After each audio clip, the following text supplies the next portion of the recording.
The worn leather notebook slipped from Benjamin Carter's trembling fingers as turbulence rocked the Boeing 737. Across the narrow aisle, Billionaire CEO Amanda Foster glanced up from her tablet, initially annoyed by the disturbance. But then she heard it, a gentle voice switching effortlessly from Italian to French, then German, as a father helped his 8-year-old daughter understand why airplanes sometimes shake. Non aver paura, tesoro, he whispered, then repeated in perfect French. N'aie pas peur, ma chérie.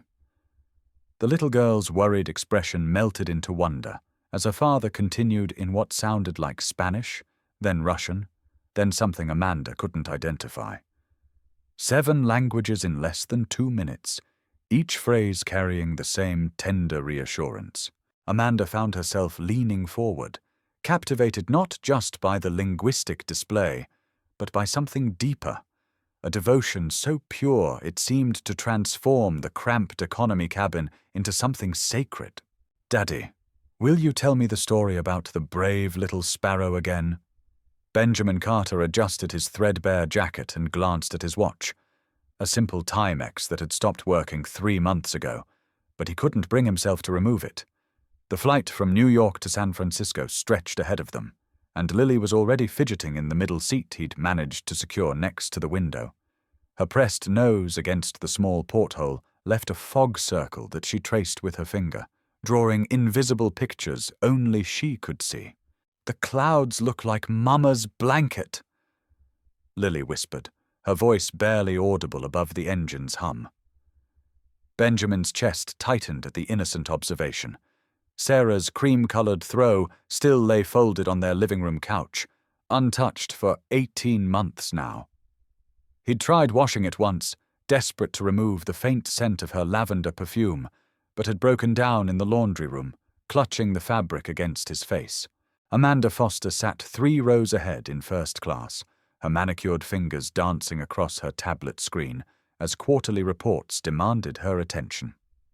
At 42, she commanded a tech empire worth $3.7 billion, yet something about the gentle murmur of foreign languages behind her kept pulling her focus away from profit margins and market projections. She'd built Sterling Dynamics from a tiny startup in her garage to a global powerhouse, sacrificing marriage, friendships, and the possibility of children along the way. The divorce papers from Marcus had been finalized just 6 months ago. Irreconcilable differences, her lawyer had explained. Though Amanda knew the truth was simpler, she'd chosen corporate success over human connection 1 too many times. The turbulence struck again, more violent this time, and several passengers gasped as their drinks spilled. Lily's small hand gripped her father's arm, her knuckles white with fear. Benjamin immediately reached for the worn leather notebook that had fallen to the floor. Sarah's journal, filled with lullabies and stories written in 7 different languages she'd learned during their travels together. Before her illness, before the hospital bills, before the long nights when words in any language seemed inadequate to express his grief. Papillon, he began softly, the French word rolling naturally from his tongue. Once upon a time, there was a little butterfly who was afraid to fly. His voice carried the slight accent Sarah had loved, not quite American, picked up from years of living abroad during his graduate studies. Lily's breathing slowed as he continued the story in Italian, then switched to German for the part about the wise old owl, each transition as smooth as silk. Amanda found herself holding her breath. She'd heard plenty of polyglots in international business meetings, but this was different. This wasn't about impressing clients or closing deals. This was pure love translated into whatever language could best comfort a frightened child. She closed her tablet and turned slightly, catching glimpses of the father and daughter through the gap between seats. The man appeared to be in his late 30s, with prematurely grey temples and hands that spoke of manual labor, rough, calloused, but incredibly gentle as they turned the pages of his notebook. His daughter was a miniature version of someone else, delicate features that must have come from her mother. Benjamin realized, because she certainly didn't inherit them from his weathered face. The child wore a simple dress that had been carefully mended at the sleeve, and her shoes showed the kind of wear that suggested they were her only pair. And then the butterfly realized. Benjamin continued in Spanish, his voice taking on the warm cadence Sarah had used during their honeymoon in Barcelona. That being afraid didn't make her weak. It made her careful, and sometimes careful is exactly what you need to be. He switched to Russian for the next part, then to what sounded like Portuguese, weaving the tale through languages like a master craftsman working with different colored threads. Amanda's phone buzzed with an urgent email from her assistant. The Henderson acquisition required her immediate attention. Millions of dollars hung in the balance, but she couldn't tear herself away from the quiet drama unfolding behind her. When had she last heard someone speak with such unguarded tenderness?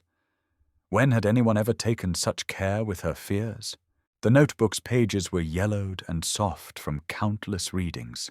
Some entries were written in elegant handwriting that clearly wasn't Benjamin's, flowing script that spoke of education and refinement. Other notes were scrawled in his heavier hand, translations and phonetic spellings that suggested late nights spent learning pronunciation he'd never quite mastered. At the bottom of one page, Amanda caught sight of a child's crayon drawing, a family of 3 stick figures holding hands under a rainbow. "Why did Mama write in so many different words, Daddy?" Lily asked, her fear forgotten in the magic of the multilingual tale. Benjamin's pause lasted just a heartbeat too long. "Because love sounds different in every language, sweetheart. Your mama wanted to make sure you could hear it, no matter where life took you." His thumb traced the margin of a page where Sarah had written, "For our little global citizen in fading blue ink." The captain's voice crackled through the intercom, announcing their descent into San Francisco. Amanda realized she'd accomplished nothing during the 4-hour flight. No emails answered, no deals closed, no strategic plans reviewed. Instead, she'd been transported by a stranger's devotion and a dead woman's journal.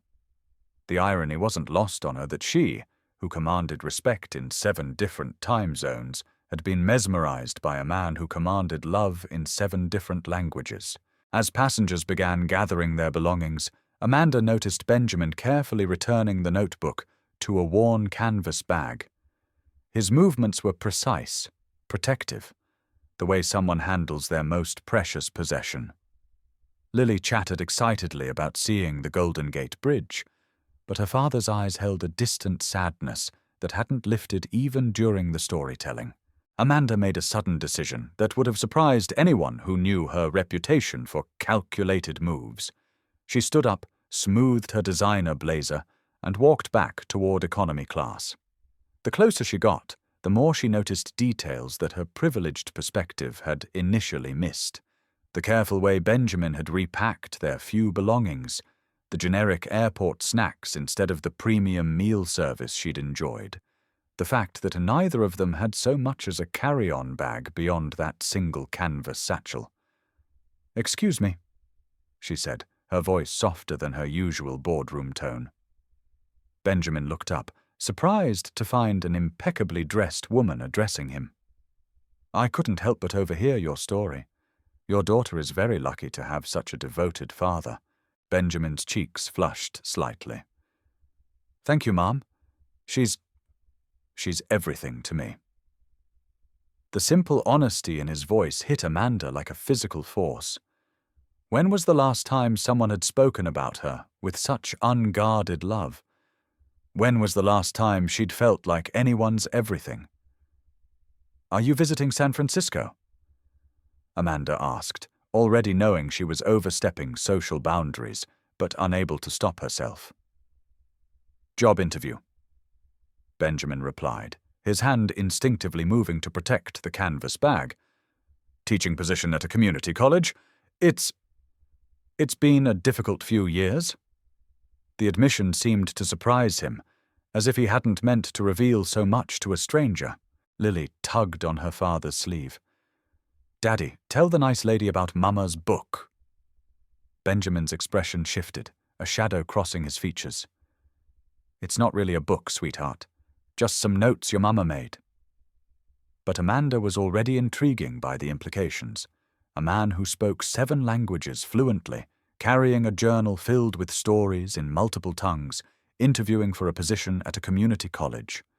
The pieces didn't quite fit together, and Amanda Foster had built her fortune on recognizing when pieces didn't fit. As they prepared to disembark, Amanda found herself walking behind the father and daughter through the jet bridge.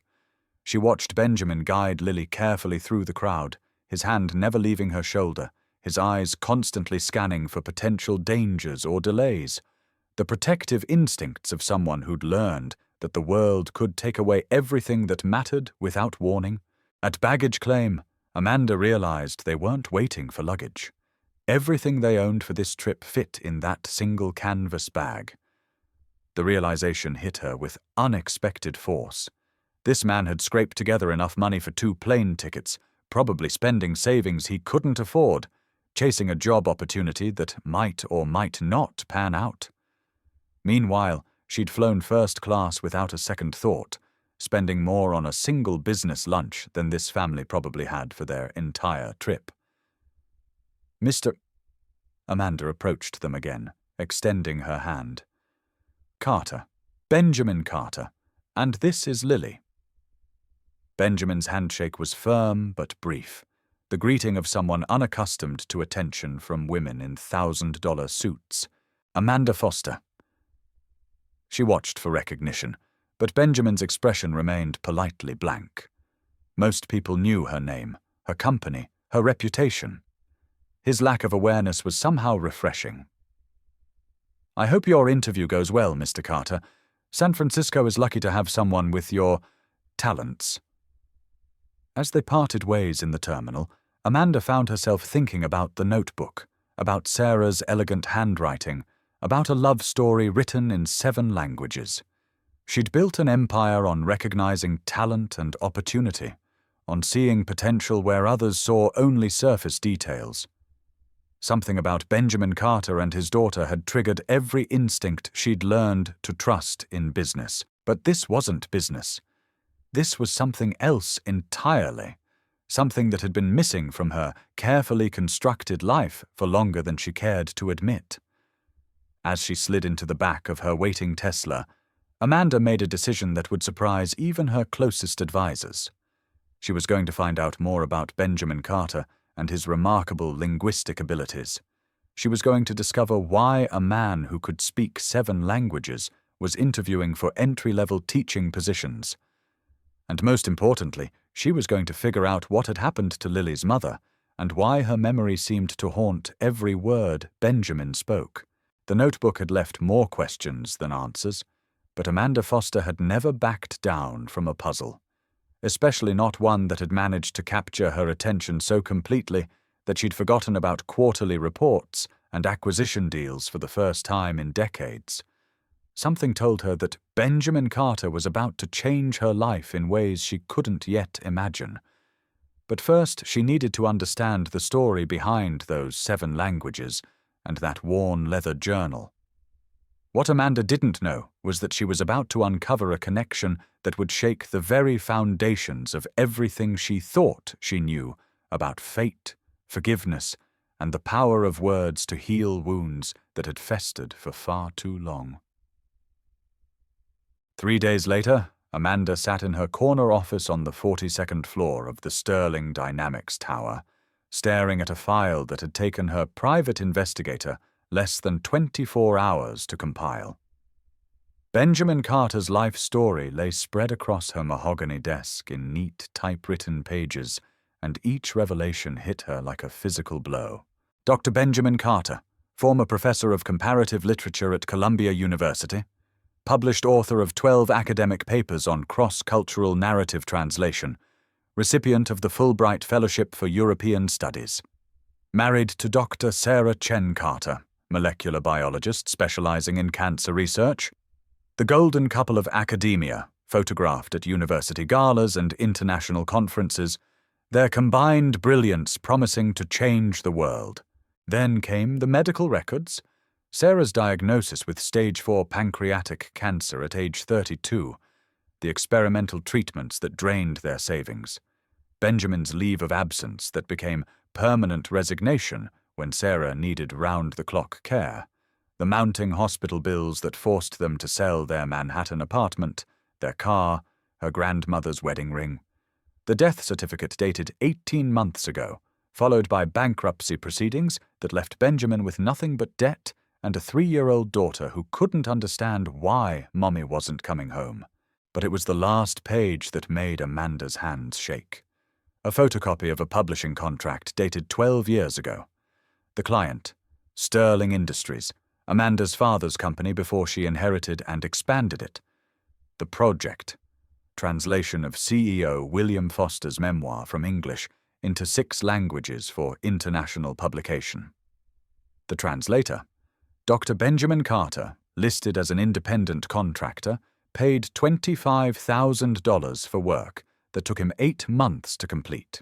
Amanda's father's memoir, Building Bridges, A Life in Global Business, the book that had salvaged Sterling Industries' reputation after the accounting scandal that nearly destroyed everything William Foster had built. The international sales had generated enough revenue to keep the company afloat during the worst financial crisis in their history.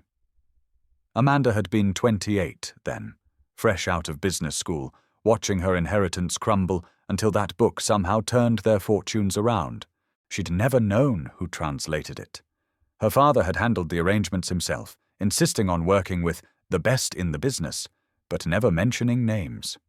William Foster had died of a heart attack 2 years later, taking most of his business secrets with him.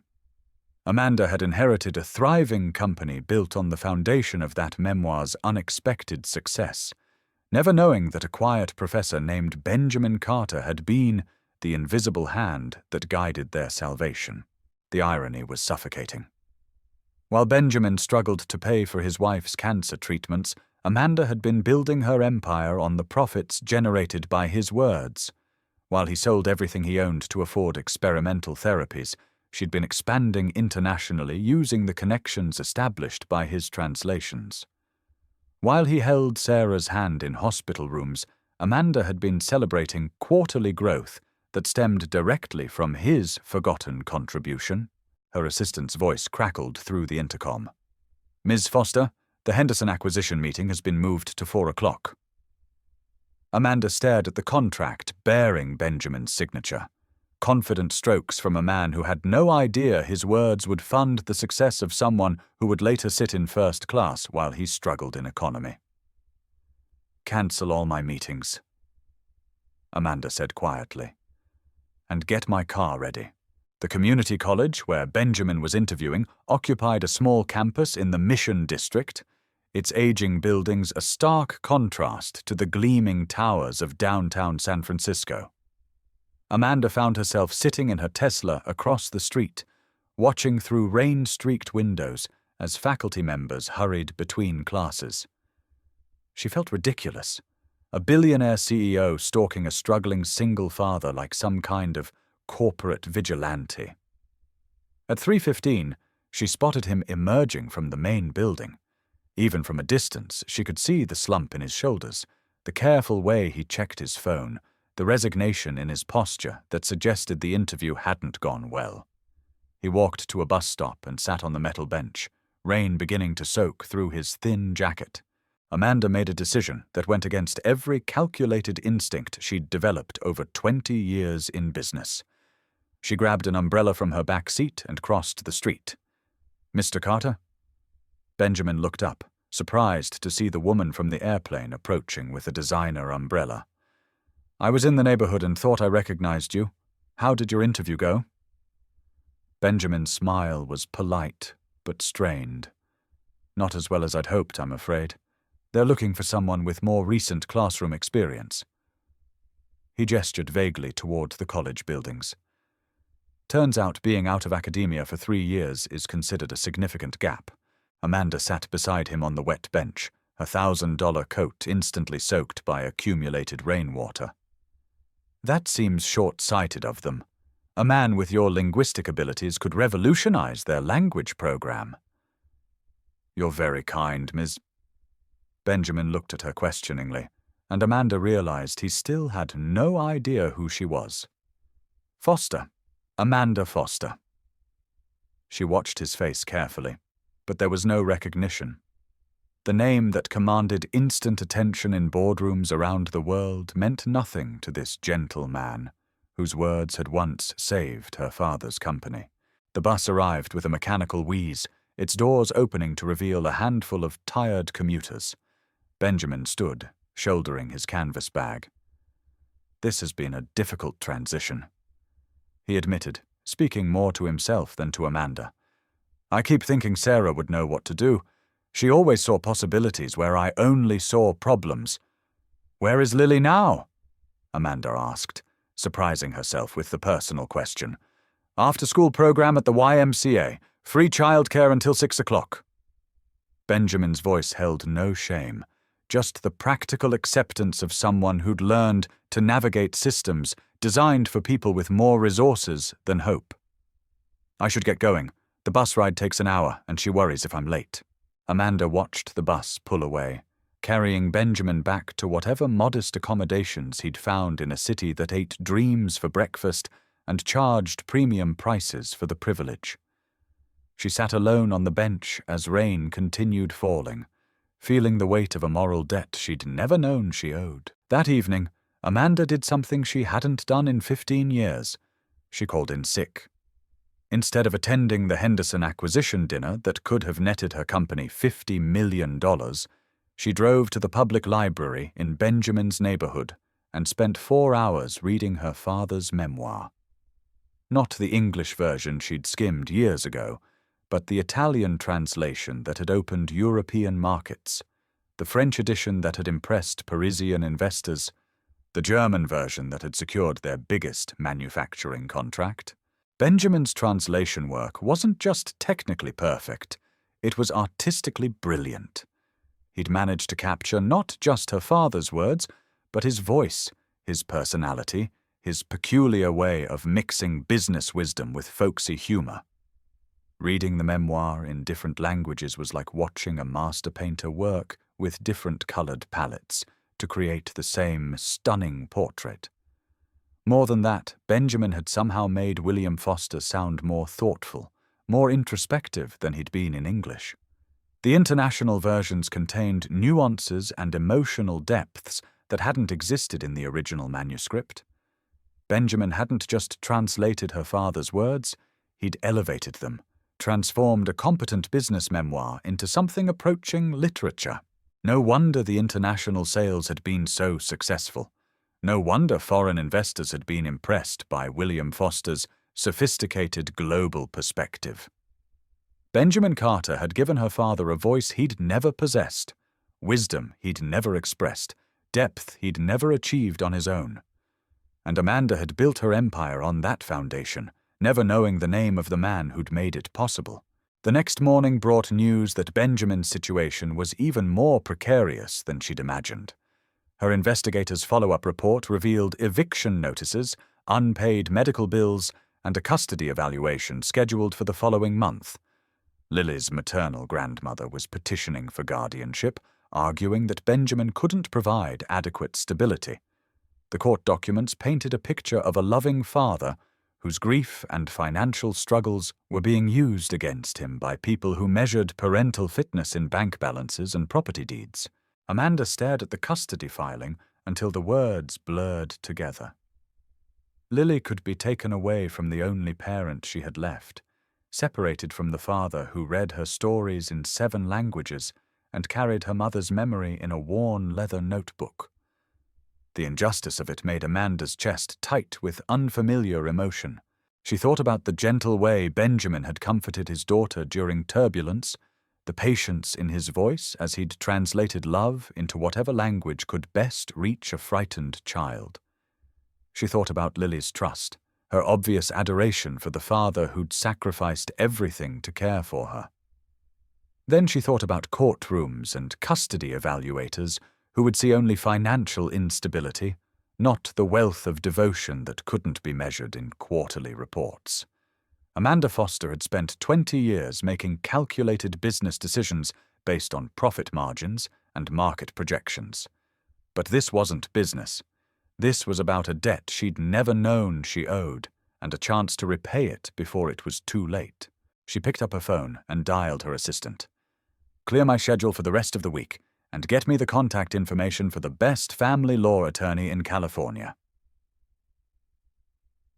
The phone call came on a Thursday morning while Benjamin was heating leftover oatmeal on the single working burner in their studio apartment. Lily sat at the small folding table they used for meals, homework, and Benjamin's job applications, carefully coloring a picture she'd drawn of the Golden Gate Bridge. "Mr. Carter, this is Jennifer Walsh from Sterling Dynamics. Ms. Foster would like to meet with you regarding a potential employment opportunity." Benjamin nearly dropped the saucepan. Sterling Dynamics was one of the largest tech companies in the world, their headquarters visible from half the city. "I think there might be some mistake. I don't have any experience in technology." Ms. Foster was quite specific. "She's interested in discussing a position that would utilize your linguistic expertise. Would tomorrow at 10 o'clock work for your schedule?" Benjamin looked around their cramped apartment, at the stack of rejection letters on the windowsill, at Lily's drawings taped to walls that would soon belong to someone else if he couldn't make rent. "Yes," he said quietly. "Tomorrow at 10 would be fine." The Sterling Dynamics building rose 47 floors into the San Francisco sky, its glass and steel exterior reflecting clouds that seemed close enough to touch. Benjamin had never been inside a building taller than 5 stories, and the elevator ride to Amanda's office left him dizzy with vertigo and possibility. Amanda's corner office was larger than their entire apartment, with floor-to-ceiling windows that offered panoramic views of the bay. Benjamin tried not to stare at the expensive art on the walls, the awards and accolades, the evidence of success beyond anything he'd ever imagined. "Thank you for coming, Mr. Carter. Please, sit."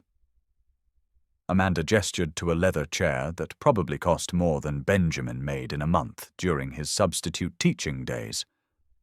"I have a proposition that might interest you." Benjamin perched on the edge of the chair, his canvas bag clutched protectively in his lap. "Ms. Foster, I should be honest. I'm not sure why you called me. My background is in literature and translation, not technology." Amanda smiled, and for the first time since their meeting on the airplane, Benjamin saw something genuine in her expression. "That's exactly why I called you. Sterling Dynamics is expanding our global operations, and we need someone to head our new international communications division. Someone who can not only translate documents, but understand cultural nuances that make the difference between business success and failure." The salary figure Amanda mentioned made Benjamin's ears ring. It was more money than he and Sarah had ever made combined, more than enough to secure Lily's future, pay off their debts, and maybe even buy back some of the stability they'd lost. But it seemed impossible, like a fairy tale told in a language he couldn't quite believe. "I don't understand," Benjamin said slowly. "There must be hundreds of qualified candidates with actual corporate experience. Why would you consider me?" Amanda had prepared for this question, rehearsed a dozen different answers that skirted the truth while emphasizing Benjamin's qualifications.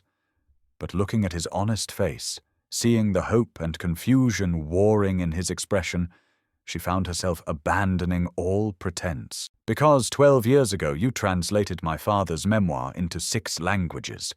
Those translations saved our company and built the foundation for everything Sterling Dynamics has become." Amanda pulled out a copy of the contract, bearing Benjamin's signature. "You probably don't remember the project. It was just another freelance job to you. But those words you crafted, the way you captured not just meaning but heart, they changed everything." Benjamin stared at the contract, memory flooding back. William Foster's memoir had been one of the last projects he'd completed before Sarah's diagnosis. 8 months of careful work translating American business philosophy into European sensibilities.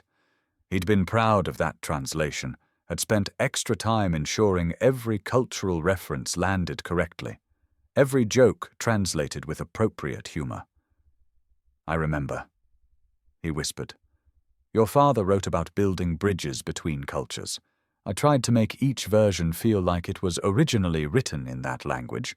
You succeeded beyond anything we'd imagined. The international success of that memoir pulled Sterling Industries back from bankruptcy." Amanda leaned forward, her voice intense with conviction. "Mr. Carter, I owe you a debt I never knew existed.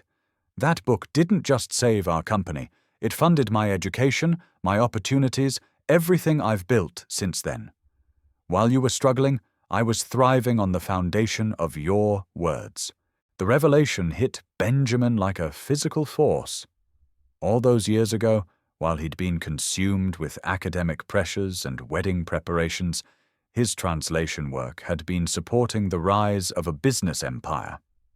While Sarah fought cancer and they sold everything they owned, Amanda Foster had been building her fortune on profits generated by his forgotten contribution. "I don't know what to say," Benjamin admitted. "I just did the work I was hired to do. You did far more than that. You gave my father a voice he never had, wisdom he never possessed. You made him sound like the global businessman he wanted to be rather than the American executive he actually was." Amanda's voice carried a weight of recognition he'd never received. "And now I want to give you the opportunity you deserve. Not charity, Mr. Carter. Justice." Benjamin thought about Lily's custody evaluation, about the eviction notice, about the look in his daughter's eyes when she asked why they had to keep moving. He thought about Sarah's journal, about promises made in 7 languages, about the future they'd planned before cancer stole their dreams. "There's something else," Amanda continued. "The position comes with comprehensive health insurance, relocation assistance, and a signing bonus that should address any immediate financial concerns." She slid a folder across the desk. "I took the liberty of having my legal team review your custody situation. With stable employment and housing, there should be no question about Lily remaining with you." Benjamin's hands shook as he opened the folder.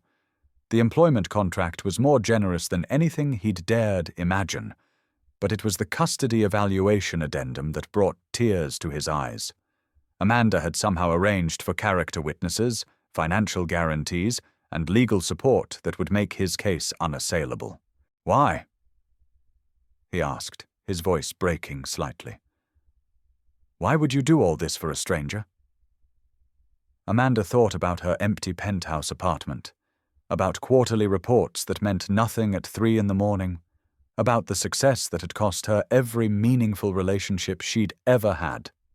"Because I've spent 20 years building an empire, and I've never once heard someone speak about me the way Lily talks about you. Because I've never seen love translated into 7 languages. Because some debts can only be repaid by changing someone's life the way they unknowingly changed yours." Benjamin looked out the floor-to-ceiling windows at the city spread below, at the life he'd never imagined possible. "I accept," he said quietly. "But I have one condition." Amanda raised an eyebrow, intrigued by his boldness. "Name it." "I want to continue Sarah's work. The journal, the stories, the idea that love sounds different in every language." Benjamin's voice grew stronger as he spoke. "I want Sterling Dynamics to sponsor cultural exchange programs, translation services for immigrant families, literacy programs that celebrate multilingual heritage. I want Lily to grow up in a world where speaking 7 languages is seen as a gift, not an oddity." For the first time in months, Amanda felt something she'd almost forgotten, genuine excitement about the future. "I think we can arrange that, Mr. Carter. I think we can arrange that and much more." As Benjamin signed the contract that would transform his and Lily's lives, Amanda realized that she'd been wrong about debts and justice. This wasn't about repaying what she owed Benjamin Carter. This was about recognizing that some connections transcend business transactions. Some stories require more than one voice to tell them properly, and sometimes the most important translations happen not between languages, but between hearts that have learned to speak the same truth in different ways. 3 months later, Amanda Foster stood in the doorway of Sterling Dynamics' new Cultural Communications Center, watching Benjamin work with a team of translators on their first major project, translating children's books into 20 different languages for distribution to immigrant communities across California. Lily sat at a small desk nearby, carefully illustrating her own story about a butterfly who learned that being different made her beautiful, not broken. The worn leather notebook lay open beside Lily's artwork, Sarah's elegant handwriting visible in the margins where she'd once written, "For our little global citizen." But now there were new additions: Amanda's careful notes in English, Benjamin's translations, and Lily's crayon drawings of families that looked nothing alike, but loved in languages that sounded exactly the same. Amanda had spent her entire career building bridges between companies, markets, and profit margins. But watching Benjamin and Lily work together, seeing the joy in their faces as they planned programs that would help other families preserve their linguistic heritage, she realized she'd finally learned to build the only bridges that truly mattered, the ones that connected hearts across the arbitrary boundaries of language, culture, and circumstance. The story that began with 7 languages spoken on an airplane had become something larger than any of them had imagined. It had become proof that some words are so powerful they can travel through time to save the people who once saved others, that love really does sound different in every language, and that sometimes the most important conversations happen not between strangers, but between souls who were always meant to find each other. In the end, Benjamin Carter's gift had never been his ability to speak 7 languages. His gift had been his ability to recognize that every language was simply another way of saying the same essential truth, that we all need to be seen, understood, and loved exactly as we are. And Amanda Foster's gift had been her belated recognition that some debts can only be repaid by ensuring that such gifts are never forgotten again.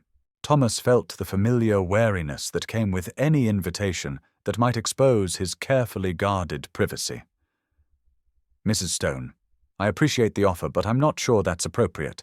We barely know each other." "That's exactly the point," Elizabeth replied, and Thomas could hear the smile in her voice. "Emma hasn't stopped talking about the paper airplanes you made for her. She wants to show you the model aircraft she's been building. And frankly, after what you did for us, I'd like the chance to thank you properly." There was something in her voice that made Thomas pause. Not the professional courtesy of a CEO conducting business, but genuine warmth from a mother who wanted to express gratitude. Against his better judgment, he found himself agreeing to meet at a small restaurant in Capitol Hill, neutral territory that wouldn't feel too formal or too intimate. The dinner that evening would prove to be more revealing than any of them anticipated. Emma Stone arrived with a shoebox full of model airplanes she'd constructed from kits, each one bearing evidence of careful attention to detail and an obvious fascination with flight mechanics. Danny, initially shy around the successful CEO and her precocious daughter, found himself drawn into conversations about aerodynamics and aircraft design. "Mr. Wright," Emma said, holding up a partially completed model of a Boeing 737.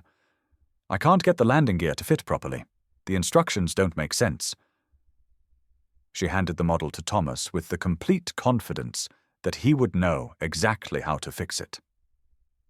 Thomas examined the small plastic components, his mind automatically shifting into the problem-solving mode that had once made him an exceptional pilot. "The issue is with the alignment pins," he said, gently adjusting the tiny parts. "In real aircraft, landing gear has to retract into wheel wells with perfect precision. If the alignment is off by even a few millimeters, the gear won't deploy properly." As he spoke, Thomas became aware that Elizabeth was watching him with intense interest. There was something in her expression, recognition, perhaps, or confirmation of suspicions she'd been harboring. You speak about aircraft systems with remarkable authority for someone whose experience comes from books, Elizabeth said quietly, her words carrying just enough challenge to make Thomas look up from the model airplane. The moment stretched between them, loaded with unspoken questions and careful assessments. Danny glanced between his father and Elizabeth, sensing undercurrents he didn't fully understand, but recognizing the importance of whatever was happening. "I've always been interested in how things work," Thomas said finally, his voice carefully neutral. "Aviation systems aren't that different from any other mechanical systems." But Elizabeth wasn't satisfied with deflection. "Thomas, I've been a CEO for 8 years. I've learned to recognize competence, especially competence that's being deliberately hidden. What I saw at that crash site wasn't book learning. That was experience." The confrontation Thomas had been avoiding for weeks was finally happening, played out over dinner plates and a child's model airplane. He could feel the walls of his carefully constructed anonymity crumbling under the weight of Elizabeth's determined curiosity. "What do you want me to say?" Thomas asked, his voice carrying a hint of the frustration he'd been suppressing. "That I'm more than I appear to be? That there are things in my past I'd rather not discuss? I want you to tell me why a man with your obvious knowledge and skills is working as a librarian," Elizabeth replied, her voice gentle but implacable. "I want to understand why someone who clearly understands aircraft systems better than most mechanics is shelving books for minimum wage." Emma, oblivious to the tension building between the adults, continued working on her model airplane. But Danny was watching his father with eyes that had seen too much disappointment to believe in easy answers. "Sometimes," Thomas said slowly, choosing his words with the care of someone navigating through dangerous airspace, "people make choices that limit their future options. Sometimes protecting your principles costs more than you expect to pay." Elizabeth leaned forward slightly, her CEO instincts recognizing the shape of a story that might finally explain the puzzle Thomas Wright represented. "What kind of choice? What principles?" Thomas looked at his son, then at Emma innocently building her airplane, then at Elizabeth with her intelligent eyes and persistent questions. The moment of decision had arrived with the inevitability of weather patterns he'd once tracked across radar screens. "I was a commercial airline pilot," Thomas said finally, the words carrying the weight of a decade's worth of careful secrecy. "Captain Thomas Wright, Horizon Airlines. I flew international routes for 12 years before I made the mistake of putting safety ahead of corporate profits." The silence that followed felt like the moment between lightning and thunder. You knew the impact was coming, but not exactly when or how powerful it would be. Elizabeth sat back in her chair, her expression shifting from curiosity to something approaching awe. "You're a pilot," she said quietly, as if testing the words. "A real pilot. That's how you knew what to do at the crash site. That's why you understood exactly what was happening when our aircraft got into trouble." Thomas nodded, feeling strangely relieved to finally have the truth in the open. "I reported safety violations that Horizon was covering up, maintenance issues, cost-cutting measures that put passengers at risk. When I wouldn't back down, they found ways to make me unemployable." Emma looked up from her model airplane, her 8-year-old mind processing this new information with the straightforward logic of childhood. "So, you used to fly the big airplanes, like the ones that go to other countries?" "Yes, sweetheart," Thomas said, his voice gentling as he addressed the child. "I flew all over the world, Europe, Asia, South America. It was the best job I ever had, until it became impossible to do it with a clear conscience." Elizabeth was studying Thomas with new eyes, seeing not the quiet librarian she'd met at the crash site, but the experienced pilot who'd sacrificed his career for principles that most people would never have the courage to defend.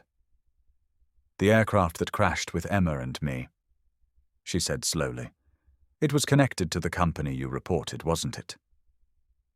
Thomas met her gaze directly for the first time since he'd started telling his story.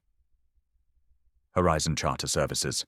Same management, same maintenance practices, same willingness to cut corners that endanger lives. When I heard that tail number on the radio, I knew what was going to happen because I'd been trying to prevent it for 10 years. The revelation hung in the air between them like a flight plan that would determine where they went from here. Elizabeth realized she was looking at a man who'd literally saved her daughter from the consequences of a corporate decision he'd tried to prevent a decade earlier. The irony was almost overwhelming, but so was the sense of rightness, as if the universe had arranged for exactly the right person to be in exactly the right place when Emma's life depended on it. "Thomas," Elizabeth said quietly, her voice carrying a respect that hadn't been there before, "I want to offer you a job, not as a consultant, but as Director of Aviation Safety for Stoneworks Technologies. We're developing software for aircraft maintenance systems, and we need someone with real-world experience to ensure we're building something that actually protects lives instead of just generating profits." The offer was everything Thomas had lost when he'd chosen principles over career advancement, authority, respect, the chance to make a real difference in aviation safety. But it was also terrifying, a step back into a world that had once destroyed everything he cared about. "I don't know," Thomas said honestly. "It's been 10 years since I worked in aviation. My certifications have lapsed, my contacts in the industry are gone. I'm not sure I'm the person you think I am anymore." "You're exactly the person I think you are," Elizabeth replied firmly. "You're someone who puts safety ahead of profit, who has the courage to do the right thing even when it costs everything. That's exactly what my company needs." Danny had been listening to this exchange with growing excitement, finally understanding the path that might lead him to the aviation career he'd dreamed about. "Dad, this could be your chance to get back into the field you love. And maybe I could learn from you, the way I should have been learning all along." But Thomas wasn't ready to commit to a future that felt simultaneously promising and dangerous. "I need time to think about it," he said finally. "This isn't just about me anymore. Any decision I make affects Danny's future too." Elizabeth nodded, understanding the weight of the choice she was asking him to make. "Of course. But Thomas, I want you to know that whatever you decide, I'm grateful beyond words for what you did for Emma. You saved my daughter's life, and you did it because of principles that cost you your career. That tells me everything I need to know about your character." The evening ended with promises to stay in touch and careful exchanges of contact information. But as Thomas and Danny walked home through the Seattle streets, both of them knew that something fundamental had shifted in their relationship and their understanding of what the future might hold. 3 weeks later, Thomas Wright stood at the entrance to Stoneworks Technologies, wearing a suit for the first time in a decade and carrying a briefcase filled with aviation safety protocols he'd spent sleepless nights updating. He'd accepted Elizabeth's offer, not because he was ready to trust the aviation industry again, but because he'd realized that hiding from his past wasn't protecting anyone. Not Danny, not himself, and certainly not the passengers whose lives depended on the systems he might help to improve. Elizabeth met him in the lobby, her professional smile warming into something more personal as she saw the man who'd stepped out of the shadows of his quiet life. "Ready for your first day as Director of Aviation Safety?" Thomas adjusted his tie, a small gesture that carried the weight of 10 years' worth of doubt and determination. "I'm ready to try," he said, "but I should warn you, I haven't changed my mind about putting safety ahead of profit margins." "I'd be disappointed if you had," Elizabeth replied, and Thomas heard in her voice the same respect he'd once earned in cockpits around the world. As they walked toward the elevator that would carry him to his new office, Thomas felt something he hadn't experienced in 10 years, the possibility that redemption might be found not in forgetting the past, but in using it to build a better future. The first project on his desk was a comprehensive review of aircraft maintenance software, designed to prevent exactly the kind of corner cutting that had nearly killed Elizabeth and Emma.